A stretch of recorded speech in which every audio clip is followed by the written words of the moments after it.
இலங்கையில் புதிய அரசாங்கம் பொறுப்பேற்ற பின்னர் தற்போது நாடு மிகவும் அமைதியாகவும் பாதுகாப்பானதாகவும் உள்ளதாக வெளிநாட்டு சுற்றுலா பயணிகள் உணர்கின்றனர். அதனால் இலங்கைக்கு வரும் சுற்றுலா பயணிகளின் எண்ணிக்கை மிகப்பெரிய முன்னேற்றமும் கொண்டுள்ளதாக இலங்கை சுற்றுலா மேம்பாட்டு வாரியமான SLTDA மகிழ்ச்சி தெரிவித்திருக்கிறது.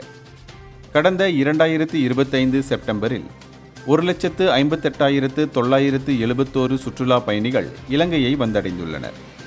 முக்கியமாக இந்தியாவிலிருந்து 49,697 பயணிகளும், UKவிலிருந்து 10,752 பேரும், சீனாவிலிருந்து 10,527 பேரும், ஜெர்மனியில் இருந்து 9,344 பேரும், ஆஸ்திரேலியாவிலிருந்து 9,105 பேரும், இதர நாடுகளில் இருந்து மீதமான எண்ணிக்கையானவர்களும் வருகை தந்துள்ளதாக வாரியம் தெரிவித்துள்ளது.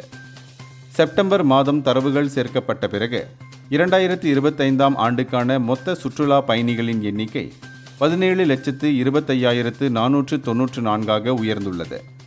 இந்த முன்னேற்றம் நிச்சயமாக இலங்கையின் சுற்றுலா வருவாயை இன்னும் அதிகரிப்பதோடு இலங்கை மீது உலக நாடுகளின் பார்வை ஈர்க்கப்படும் எனவும் SLTDA தெரிவித்துள்ளது.